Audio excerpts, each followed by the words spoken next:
की काँग्रेसने मला उमेदवारी द्यावी, कारण प्रभागामध्ये अनेक वर्षापासून मीच ॲक्टिव्ह होती.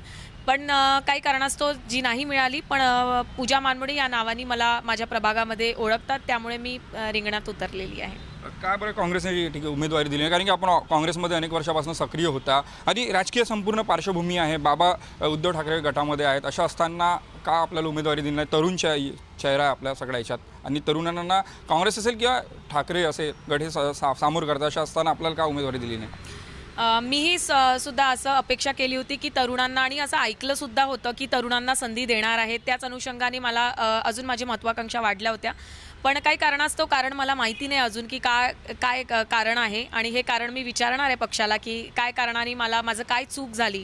कारण माझ्या शिवाय इथे कोणीही ॲक्टिव्ह नव्हतं आणि माझ्यासारखं काम इथे कोणत्याही काँग्रेसच्या नेत्याने काँग्रेसच्या कार्यकर्त्याने केलं नव्हतं. त्यामुळे मला अपेक्षा होती की मला मिळेल असं, पण काय कारण आहे हे अजून तरी माझ्या कानावर आलेलं नाही आहे. त्यामुळे मी विचारणार आहे पक्षाला की माझं काय चुकलं.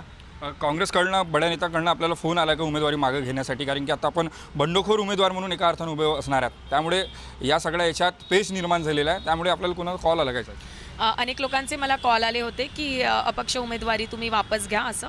पण मला माझ्या जनतेसाठी उभं राहायचं आहे, माझ्या प्रभागातल्या लोकांसाठी उभं राहायचं आहे. कारण की प्रभागातल्या अनेक ज्येष्ठांनी, माझ्या सारख्या तरुण मैत्रिणींनी, मित्रांनी, सगळ्यांनी मला फोन कॉल करून सांगितलेलं आहे की पूजा तुझी तयारी झालेली आहे, त्याच्यामुळे तू स्वतः तुला तुझ्या नावाने ओळखतात, तुझं काम आहे, तर तू उभं राहिलं पाहिजे. तर त्याच्यामुळे मी त्यांच्या अपेक्षांना खरं उतरण्यासाठी इथे आलेली आहे आणि निवडणुकीला उभी आहे. कारण की त्यांची माझ्याकडून खूप जास्त त्यांना अपेक्षा आहे की पूजा काहीतरी काम करेल चांगलं प्रभागासाठी, आणि त्यांना माहिती आहे की पूजासारखं काम इथे कोणीही करू शकत नाही. त्यामुळे मी 100% मी माझं एफर्ट्स इथे लावणार आहे आणि प्रभाग 31 मधून मी निवडून येणार आहे. हे होते आपल्यासोबत पूजा मानमोडे. आपण जर बघितलं असेल तर प्रभाग 31 मधून हे उमेदवार आहे. एकीकडे बाबा हे प्रमोद मानमोडे हे जिल्हाध्यक्ष आहे, तर मुलगी आता अपक्ष एका अर्थानं उमेदवार असणार आहे. त्यामुळे या संपूर्ण संदर्भात बंडखोरी जी आहे त्यांनी काँग्रेसमधनं केल्याचे चित्र आपल्याला दिसत आहे.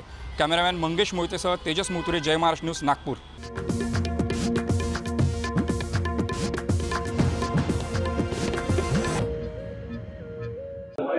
आज